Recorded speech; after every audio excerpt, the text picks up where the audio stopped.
J'ai connu des passagers plus loquaces. J'ai dit, j'ai connu des passagers plus loquaces. Hé, par ici l'ami. Je ne sais pas si c'est le trac qui te paralyse, mais c'est à ton tour de donner la réplique.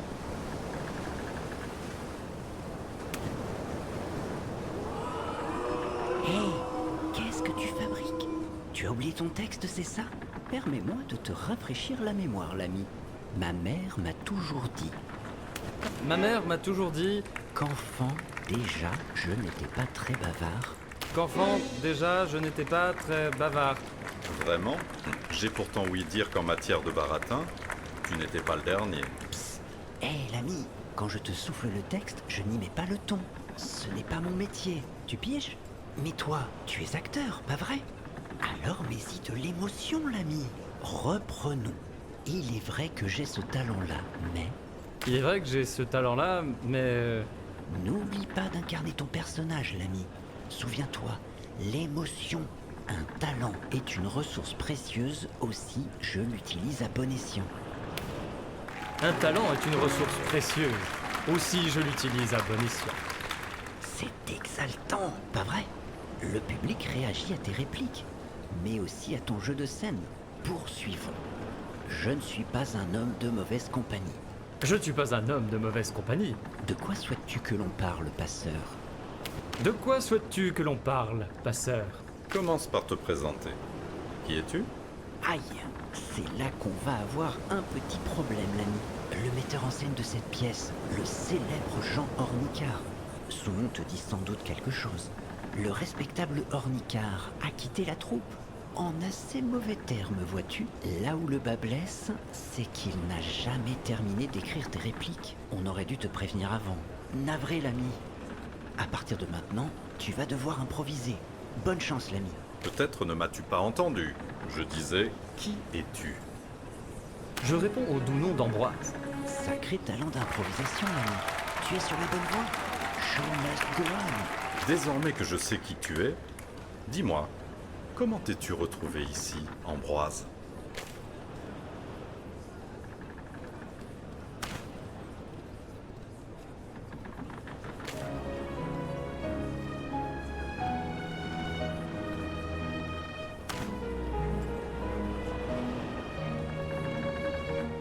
La lettre me donnait rendez-vous pour une cause de la plus haute importance.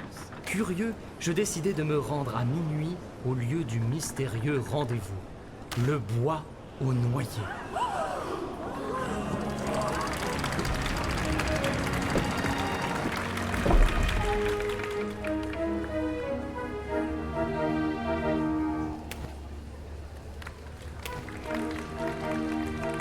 Le public s'impatiente.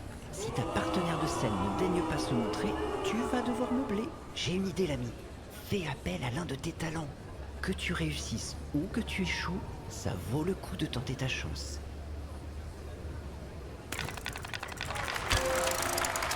Waouh! Je n'avais encore jamais vu un acteur faire appel au paranormal. Bien joué, l'ami. Cesse d'amuser la galerie, veux-tu? Ne me vole pas la vedette. Ah. Je crois vraiment qu'il est temps que mon interlocuteur secret daigne se montrer. Laissons-les se languir encore un peu. Ça ne rendra mon entrée en scène que plus mémorable. J'ai la sensation que je ne suis pas aussi seul que je le croyais. Quelqu'un m'épie. Quelqu'un qui n'est pas très discret. Hé, arrête de me ridiculiser auprès du public, tu veux? Ce buisson me semble suspect. Mais qui voilà? N'est-ce pas moi? Est-ce donc toi qui as écrit la lettre que j'ai reçue la veille? Je sais faire bien des choses, messire. Faire la belle, faire le show, mais je ne sais point écrire.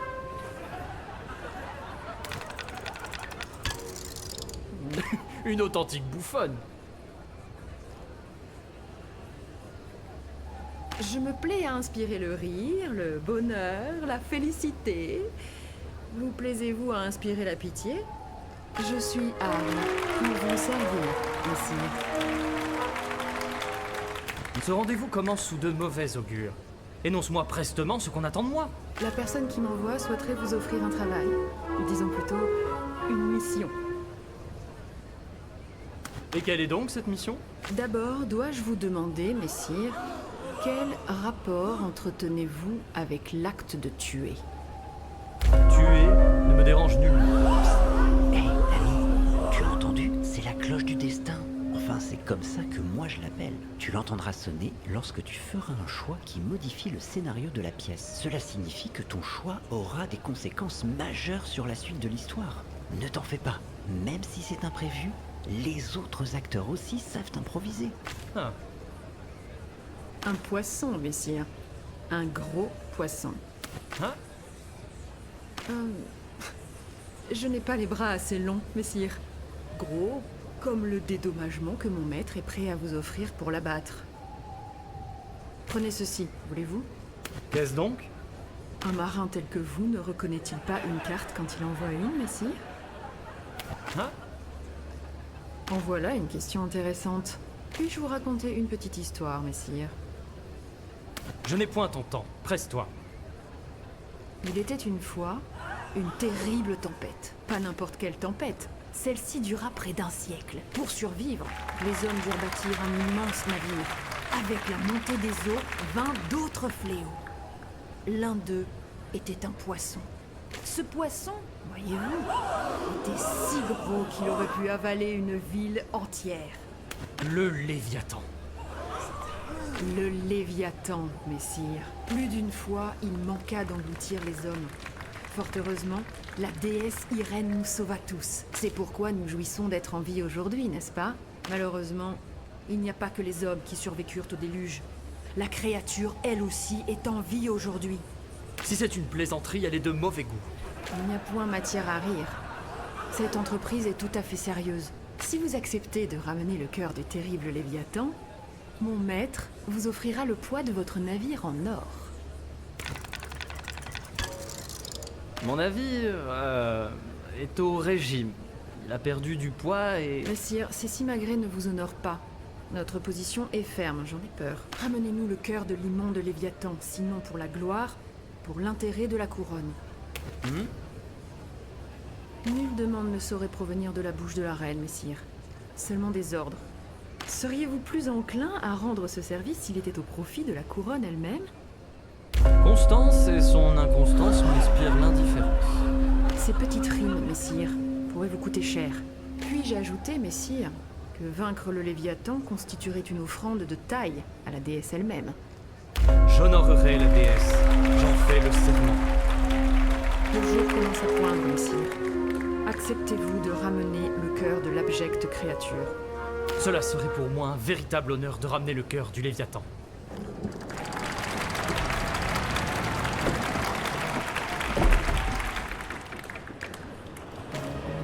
Dis-moi, voyageur, pourquoi avoir accepté une mission si périlleuse? Pour l'aventure, bien entendu. Tout de même, te confronter à une créature mythique telle que le Léviathan.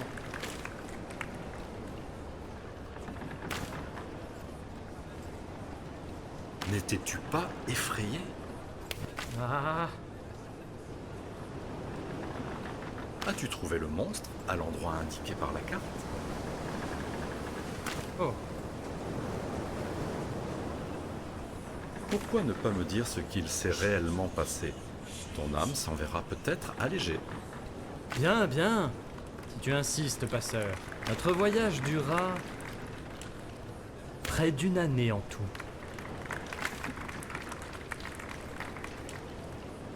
Après moult péripéties, nous revînmes à Miraterre. Oh, Ainsi, c'est à votre retour à Miraterre que les problèmes ont commencé.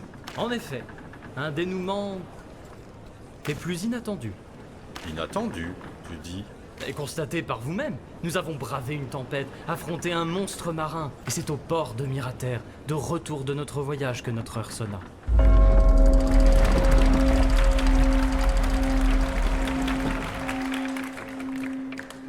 Ça sent mauvais là-dedans.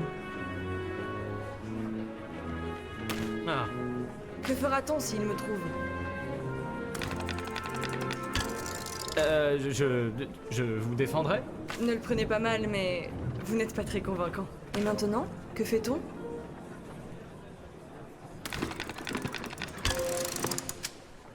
Une noix de coco.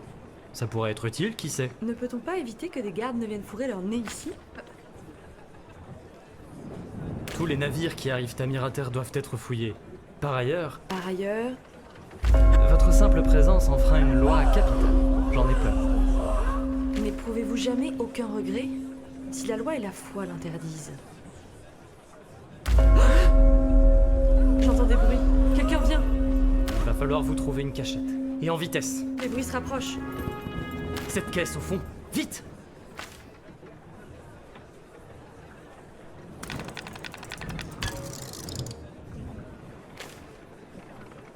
J'ai entendu du bruit dans la cale. Tu entendez moi maintenant? Peut-être la déesse en personne qui te cause. Vous me croyez fou, chef? Que tu sois cinglé ou non, nous devons fouiller tous les navires qui arrivent au port. Bien le bonjour, mes braves. Décline ton identité. Et vite! Je suis un simple moussaillon. Il a l'air de dire vrai, chef. Le fripon a l'air louche. Et si nous remontions sur le pont pour discuter entre amis? Un garde de la couronne n'a d'ordre à recevoir de personne. Pas même de la reine? Il n'a pas tort, chef. Cet abruti se fiche de nous. Il ne va pas rire longtemps. Quelqu'un qui sortait de la cale nous a dit qu'un fugitif se cachait ici. Alors, qu'as-tu à répondre, marin d'eau douce?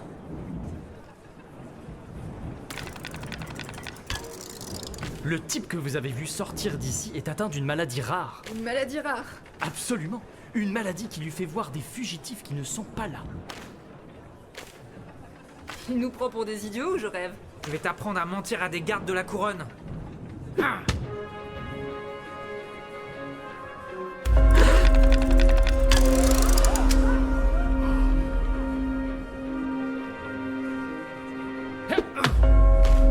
Attaquer un garde de la couronne? Tu as perdu la tête?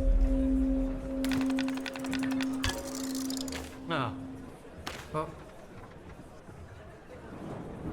As-tu entendu? Quelque chose a bougé là-dedans. Sans doute un rat. Cette tête de pipe prend aussi peu soin de son navire qu'un crapaud de son étang. Bloque-lui la route, tandis que j'y jette un œil. Tiens donc. Mais qui voilà? Laissez-moi! Je vous ai dit de me laisser! C'est donc cela que tu cachais. Marcelo, embarquons-la. Allons-nous-en avec notre trouvaille. Si ce maraud se trouve encore sur son navire quand nous reviendrons avec des renforts, il finira sa triste vie au cachot, comme son ami.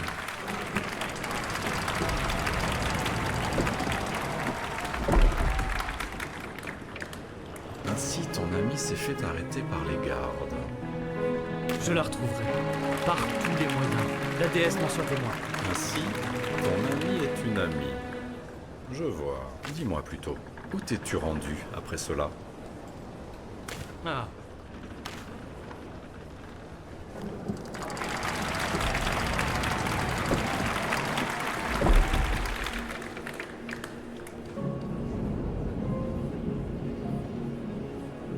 Irène accueille en sa demeure tous ceux qui ont besoin d'un toit, quel qu'il soit. bénie soit-elle. Bénie entre tous, depuis le premier jour de sa vie et jusqu'à ce que plus une seule d'entre nous ne la serve. Ah, Nous autres, prêtresses d'Irène, vouons notre vie à la pupille des eaux. ah, Rassurez-vous, vous êtes au seul endroit que les gardes de la couronne ne viendront pas fouiller. Seule Irène est en droit de juger vos actes en ces lieux. Ah, oh divine apparition. Sachez me venir en aide, victime que je suis. Des hommes, de leur folie. Irène a eu à souffrir à l'essai de leurs abominations. Voyez-vous la lampe qui se tient dans sa main? Faites-en briller la flamme si vous souhaitez prier la déesse. Désormais que sa flamme berce ces lieux, n'hésitez plus, parlez-lui. Irène, je vous en conjure, venez-moi en aide. Oh, allégez le poids de mes supplices. Irène saura entendre vos prières, mon enfant. Sachez, à votre tour, entendre son récit. Cette église, voyez-vous, n'a pas pour seule vocation de prier la déesse. Elle fut aussi dressée pour témoigner de son histoire. Ce bébé au milieu de la tempête, C'est elle. Ah. Ah. Ah. Ah.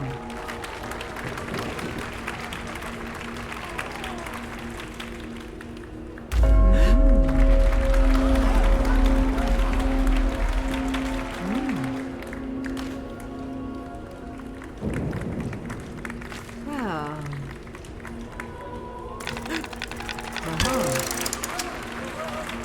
Imaginez cet enfant, la déesse, pleurant au milieu de la tempête. Quelle vision poignante. Oh.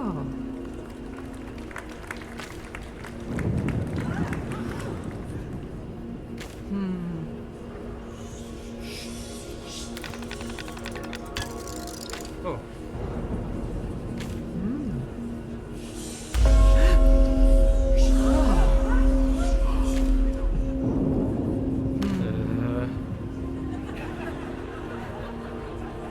Ah.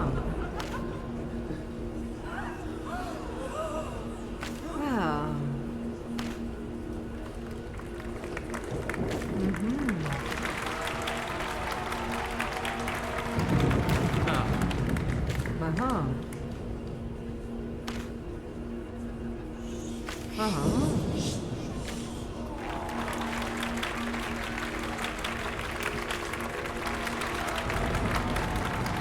Ah.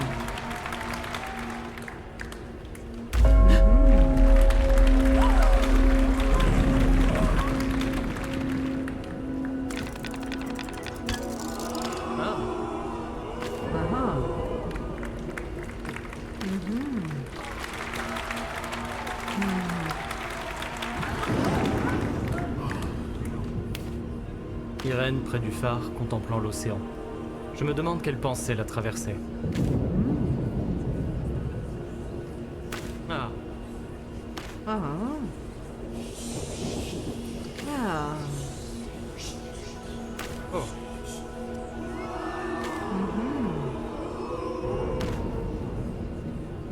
Ah. Ah. Ah.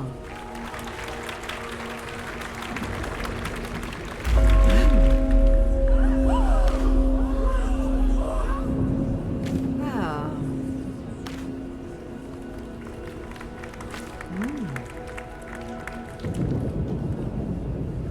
Oh. Oh. Quand le ciel fut sombre et la lune fut levée, Irène, fille des eaux,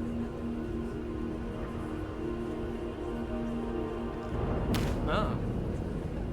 près du phare cette nuit, l'océan lui parla. Puis elle n'eut qu'une seule cause.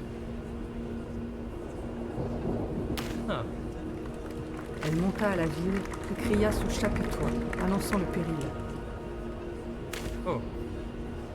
Seul son père la crut, acquis à sa pureté. Ce qu'il vit en elle fut... Ah. Irène lui jura que pour monter les eaux, elle devait s'atteler. Ah. Mais des fils prenant forme, ceux-là qui l'accusaient, voyant qu'elle disait vrai, Oh. quand la couronne eut vent qu'un messie existait, elle envoya des gardes. Ah. Mais le père dévoué à sa fille bien-aimée, n'écoutant que son cœur, Ah. son supplice, désormais, nulle âme ne l'ignore. Enchaîné à une roue, Ah.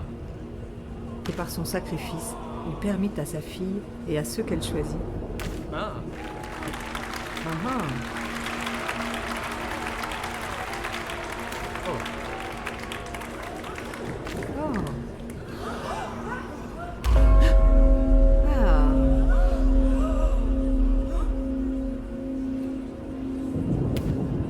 L'homme attaché à la roue. C'est lui, n'est-ce pas?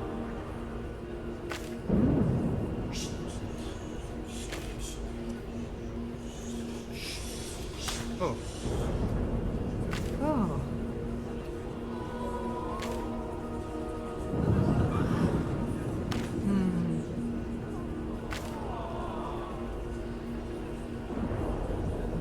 Ah.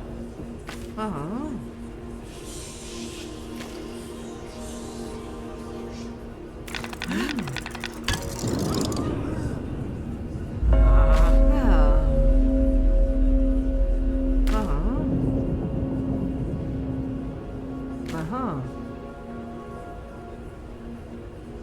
J'aimerais me reposer, prêtresse.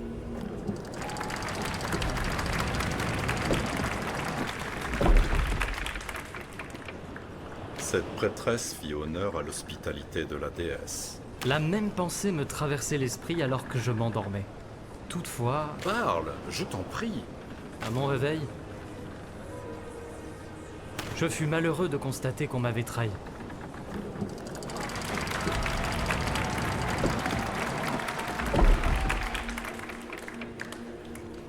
Si on le réveillait avec une tape sur le museau, chef? Cet abruti dort comme un nourrisson. Vous? Ici? Heureuse de constater que tu nous reconnais. Remets-tu des noms sur nos visages, Vermisseau?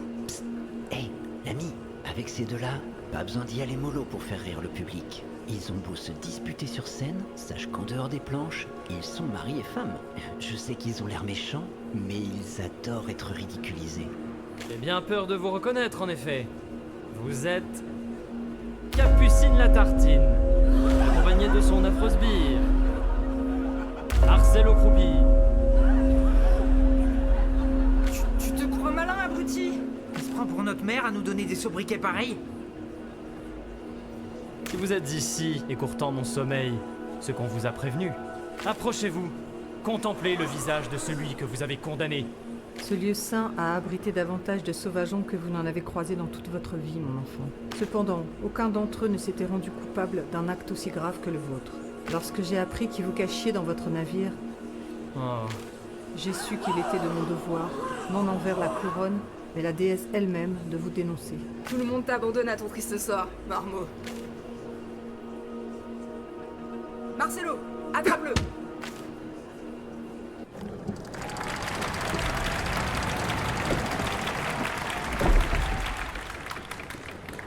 En fin de compte, notre voyage fut des plus captivants. Toutefois, il arrive déjà à son terme, j'en ai peur. où mène ce chemin, passeur? Il te mène à lui, voyageur. Attendons un instant. Si la cloche du destin sonne, alors nous serons tenus de passer. Ah, Tu vas devoir affronter ton destin.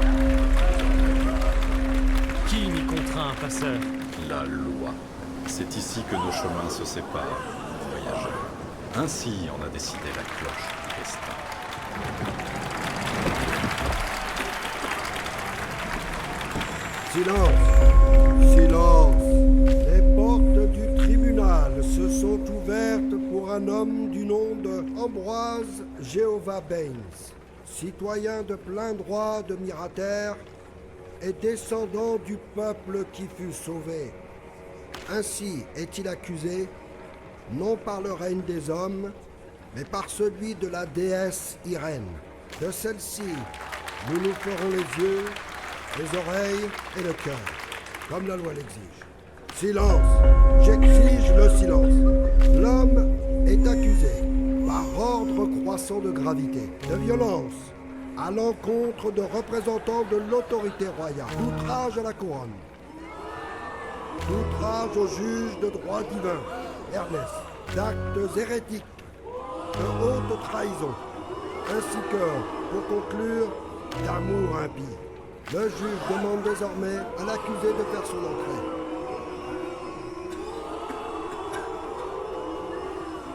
Silence! Silence! Au nom de la déesse, le juge demande le silence. Accusé, prenez place.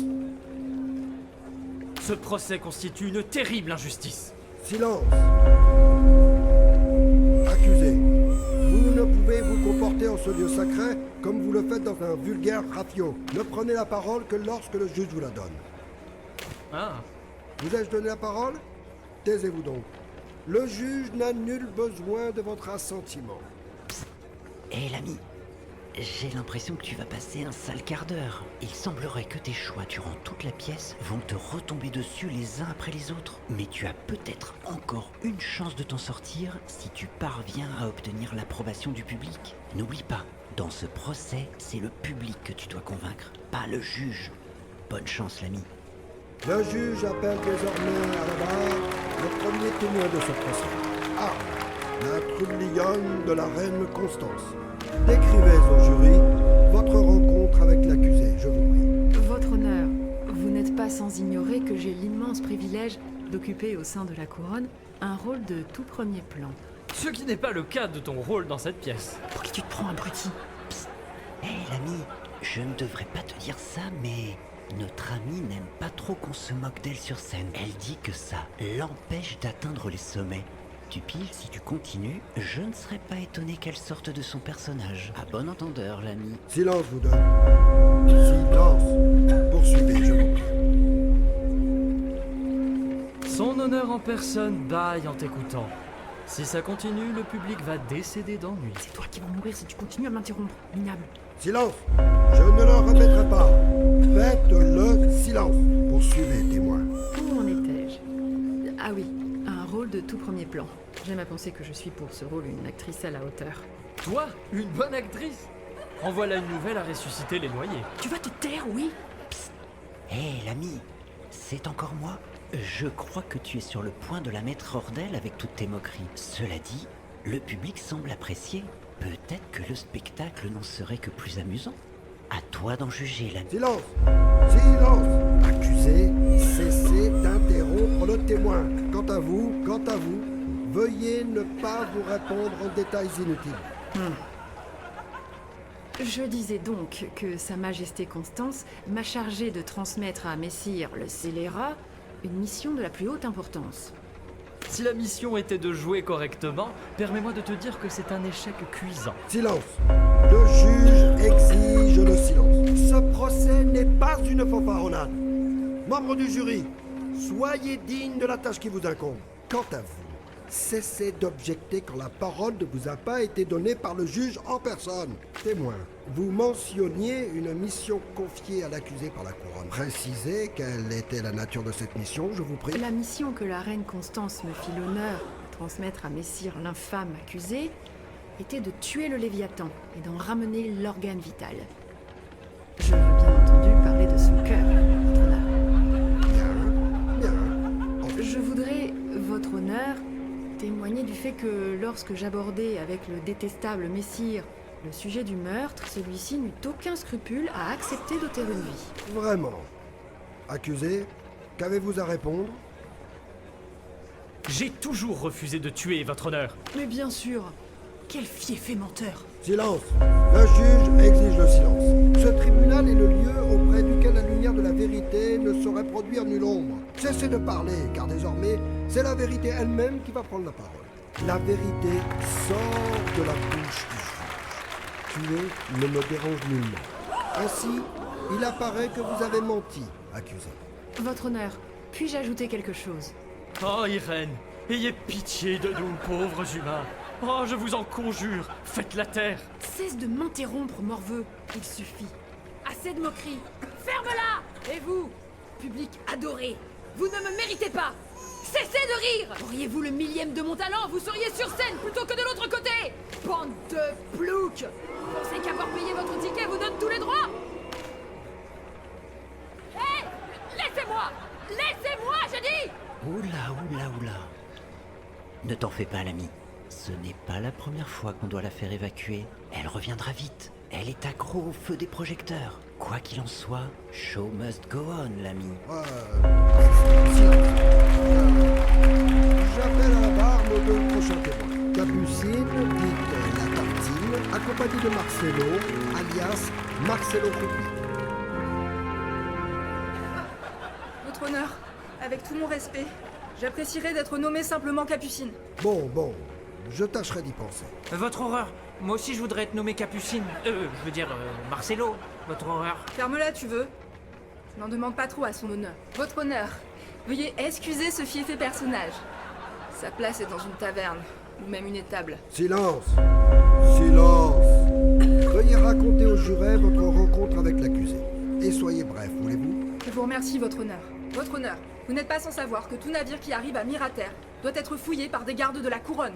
Aussi, mon camarade et moi avons-nous pénétré sur le rafio du vil personnage pour y faire notre inspection. J'avais entendu du bruit dans la cale, votre horreur.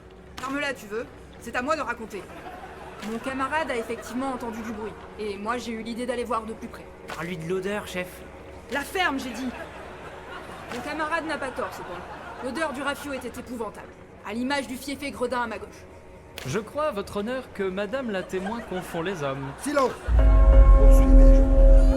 Permettez-moi de vous épargner les détails, votre honneur. Le malandrin cachait quelqu'un dans sa cale puante. Ah, Hé, l'ami, ces deux-là adorent faire rire le public, même à leurs dépens. Tu n'arriveras à rien en te moquant d'eux. Puis-je te suggérer une autre idée? Adresse-toi au juge en invoquant le droit de la lame. Retiens bien, le droit de la lame. Compris? Fais-moi confiance, c'est ta seule chance. Accusé, est-ce la vérité? Cachiez-vous illégalement quelqu'un dans la cale de votre navire? votre honneur, je souhaiterais invoquer le droit de la lame, votre honneur. Bien, bien.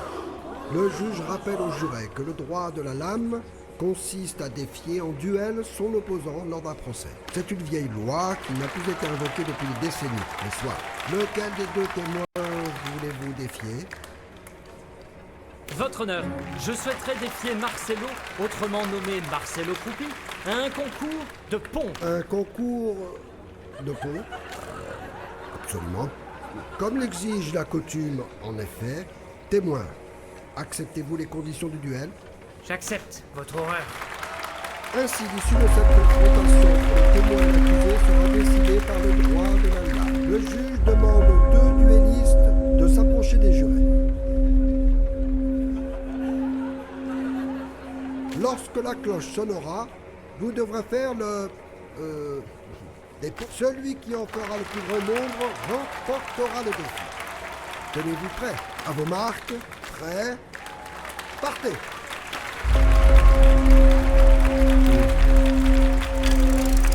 L'accusé a tenu bon. Qu'en sera-t-il de notre témoin? Le témoin Marcelo tient bon lui aussi. C'est désormais à l'accusé de ne pas se tromper.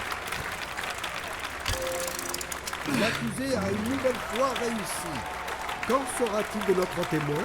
Nous avons un vainqueur. C'est l'accusé qui remporte le duel. Ainsi en a jugé la déesse. L'important c'est de participer. Pas vrai, chef?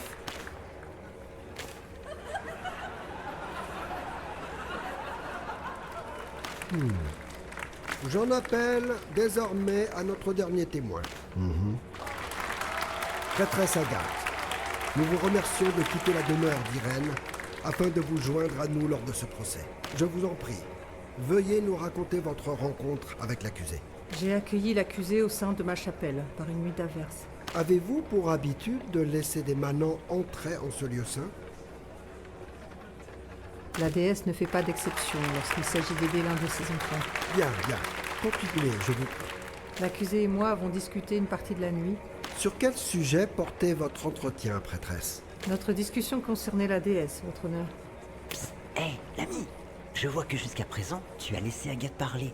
C'est exactement ce qu'il faut faire. Si tu veux avoir une chance de gagner ce procès, il va falloir tenir sa langue. Tu vas devoir laisser Agathe parler, car le public l'apprécie énormément. On ne dirait pas comme ça, mais l'actrice qui l'incarne est un véritable monument. Prends ton mal en patience et laisse Agathe témoigner. Elle se contentera de dire la stricte vérité. Espérons que tu pourras t'en défendre une fois son témoignage terminé. Entendu, l'ami? Je voudrais d'abord préciser qu'à ce moment-là, je n'avais pas l'idée de l'ignominie dont l'accusé s'était rendu coupable. Je pensais avoir affaire à un simple vagabond ayant volé une miche de pain pour calmer sa faim. Voyant que l'accusé était aux prises avec sa conscience, je lui proposai d'implorer la déesse. Le fit-il, prêtresse? Il le fit. Non sans émotion. Je lui suggérai d'éclairer la lampe de la déesse, afin qu'elle éclaire ses tourments d'une lumière nouvelle. Fit-il briller la lampe d'Irène? Il alluma la lampe, en effet. Ensuite, prêtresse, quel sujet avez-vous évoqué avec l'accusé? J'ai évoqué avec l'accusé l'histoire de la déesse et des marins qui la sauvèrent de la tempête. Une histoire des plus émouvantes. Qu'a-t-il eu à dire à ce sujet, prêtresse? Il fit preuve du plus grand des soutiens à l'égard des marins et du bébé, votre honneur. Ensuite, prêtresse? Ensuite, il ne cessa de mentionner un certain Edgar le Traquenard, votre honneur. Comment dites-vous? Edgar le Traquenard? Il semblerait, oui. Il en parlait avec des yeux fous, votre honneur. Passons. Avez-vous évoqué avec l'accusé la fin de l'histoire? Celle-ci est des plus attendrissantes. Je n'ai pas manqué de le faire, votre honneur. Bien. Et quelle fut sa réaction quand il apprit que la lumière du phare, au loin, sauva les marins et l'enfant? Il en fut profondément ému, votre honneur. Voilà qui est tout à son honneur. Votre discussion s'est-elle arrêtée là, prêtresse? L'accusé et moi avons discuté des prédictions d'Irène et de la manière dont elle sauva nos ancêtres. Nous avons récité la comptine des noyés. Bien, bien. Mais encore, prêtresse. L'ultime sujet que nous abordâmes, votre honneur, ce fut vous. Je vois. Et qu'a eu à dire l'accusé au sujet du juge? L'accusé remit en question votre position de juge, votre honneur. Je vois. Le juge laissera les jurés décider de son sort. Puisse-t-il finir au fond des eaux? Une dernière chose. Lorsque je suggérais à l'accusé de regarder le vitrail vous représentant, celui-ci détourna le regard, votre honneur. Je vois. Ainsi se clôt votre témoignage, prêtresse. Chacun vous remercie pour votre dévouement. Accusé, nous nous devons désormais d'aborder le sujet du Léviathan. En effet, vous fûtes missionné par la couronne afin de vous rendre en mer et d'y terrasser le terrible Léviathan. Avez-vous tenu parole, accusé? Avez-vous, oui ou non, ramené le cœur de la créature? Votre honneur, c'était mon souhait le plus cher, mais nous avons subi un contretemps. Un contretemps, vous dites? Un tel sujet ne doit pas être abordé avec légèreté, accusé. Veuillez raconter aux jurés ainsi qu'aux juges ce qu'il s'est passé lorsque vous avez trouvé l'emplacement indiqué par la carte. Une terrible tempête déchirait l'océan.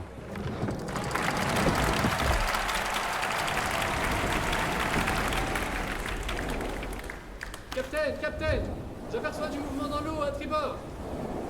Ce n'est pas le plus important. Une telle tempête requiert toute notre attention, matelot. J'ai compris, capitaine. Ah.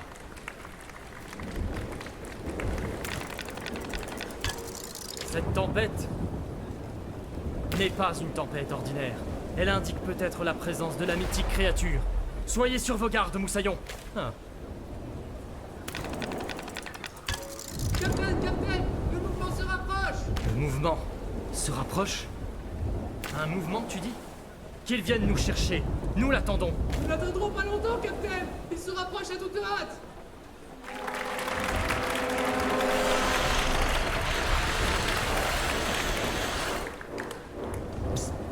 Cette scène nous coûte une fortune en effets spéciaux à chaque spectacle. Tu n'imagines pas le budget que ça représente en termes de chorégraphie, matériel, main-d'œuvre. Sans parler des coûts d'entretien. Profitons-en pour en mettre plein les yeux au public. D'accord, l'ami?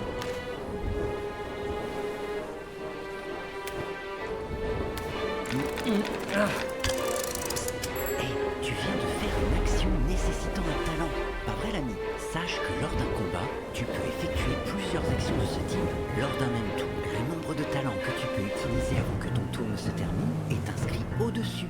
On appelle ça des points d'action. Enfin, c'est moi qui les appelle comme ça. Une dernière chose, tu peux passer ton tour si tu le souhaites. Les points d'action seront mis de côté pour le tour suivant. Bonne chance, l'ami.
combat est un moment fort de la pièce.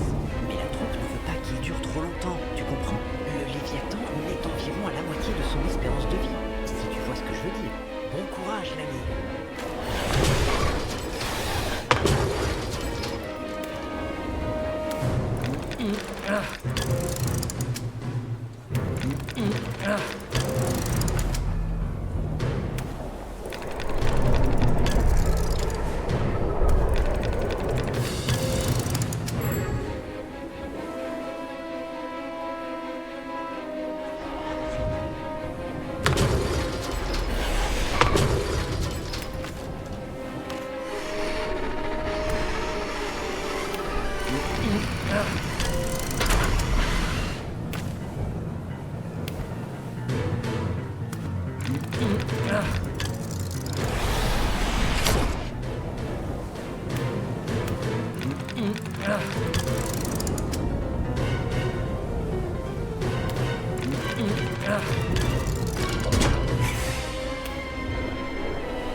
Succès. Le public est con.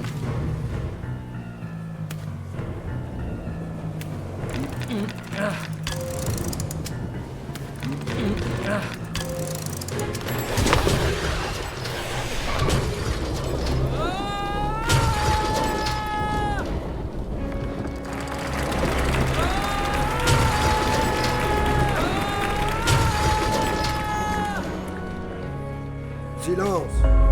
Silence! Ainsi, vous avez véritablement affronté une créature marine. Je l'ai fait. Pour nul autre qu'Irène, votre honneur. À la fin de votre histoire, il semblerait pourtant que le Léviathan vous ait avalé, vous et votre navire. En effet. Pourtant, je suis bel et bien vivant. Bien, si vous le dites. Accusé, il est un sujet que nous n'avons pas encore évoqué lors de ce procès. Ce sujet constitue pourtant le cœur de ce qu'il vous est reproché. Je veux, bien entendu, parler de votre histoire d'amour avec une sirène. Mesdames et messieurs les jurés, je vous demande de garder votre calme. Vous savez l'importance de la tâche qui vous incombe. Sachez vous en montrer digne. J'appelle à la barre la sirène. Avant toute chose, je demande à la créature de ne pas prendre la parole, si tant est qu'elle soit capable de s'exprimer. En effet, ce lieu saint ne saurait accueillir la voix d'une affreuse sirène. Retirez ces sales paroles, maudit juge. Naïda vaut plus que vous tous réunis. Ainsi, la Poiscaille possède un nom.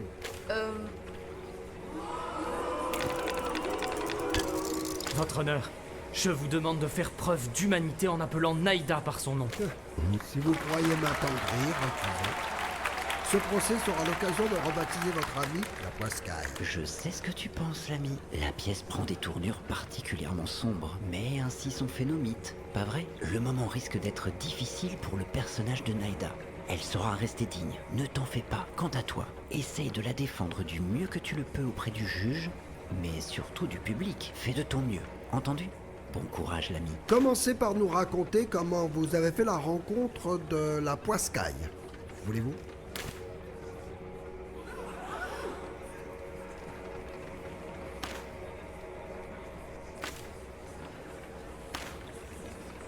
Ainsi, vous avez découvert le peuple maudit qui fut jadis noyé, avalé par le Léviathan.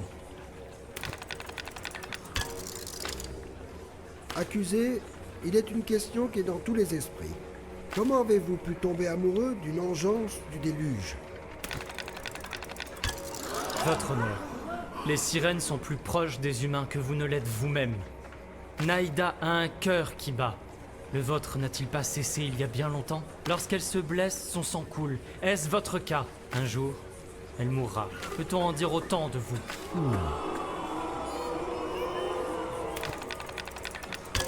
Votre honneur, nos ancêtres et ceux des sirènes sont les mêmes. Lorsque Mirater sombra, Certains de nos ancêtres furent sauvés du déluge, sauvés par la déesse. D'autres n'eurent pas cette chance. Fort heureusement, ils échappèrent à la noyade eux aussi, sauvés par le Léviathan.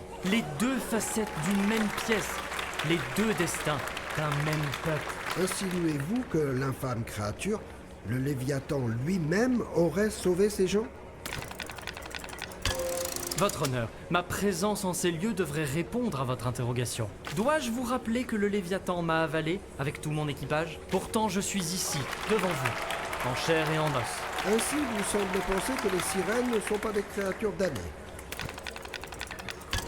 Votre honneur, si un peuple, avalé par les eaux lors du déluge, a pu survivre jusqu'à aujourd'hui, ne pensez-vous pas qu'il en va de la volonté de la déesse elle-même? Le peuple des sirènes est béni, béni de la déesse. Ces paroles seront vos dernières, accusés. Ainsi, ce procès arrive à sa conclusion. Je demande désormais solennellement aux jurés de bien vouloir rendre leur verdict. Mesdames et messieurs les jurés, qui vote innocent et maintenant qui vote coupable. Ainsi, le verdict des jurés est prononcé. Le juge déclare solennellement Messire Ambroise Jéhovah Baines, citoyen de plein droit de Mirater et descendant du peuple qui fut sauvé, coupable. Fouillez-le, ainsi que la sirène, où la déesse elle-même ne saurait le trouver au fond des océans. Avant cela, si vous me permettez, je voudrais dire quelques mots. Je resterai digne et ferai montre de respect, car j'ai souffert de ne pas l'avoir obtenu de votre part à tous. Que nos ancêtres aient été ou non des semblables, des frères, cela pour moi ne change rien. Je voudrais simplement dire à quel point il est étrange, pour une créature telle que moi, une pauvre sirène, une poiscaille, combien il est étrange de constater que vous autres, humains, ayez donné à ce système le nom de justice. Aujourd'hui, elle nous est défavorable. L'aurait-elle été demain? Je remercie Ambroise de s'être battu pour qu'on me nommât bien, par mon nom. Car les noms, voyez-vous, sont le cœur battant de toute chose. Les noms sont importants. Ainsi, il m'apparaît, pour conclure notre histoire, qu'en donnant à un système partial et imparfait le nom même d'une vertu, en lui donnant le nom de justice, vous autres humains, vous avez commis une erreur cruelle.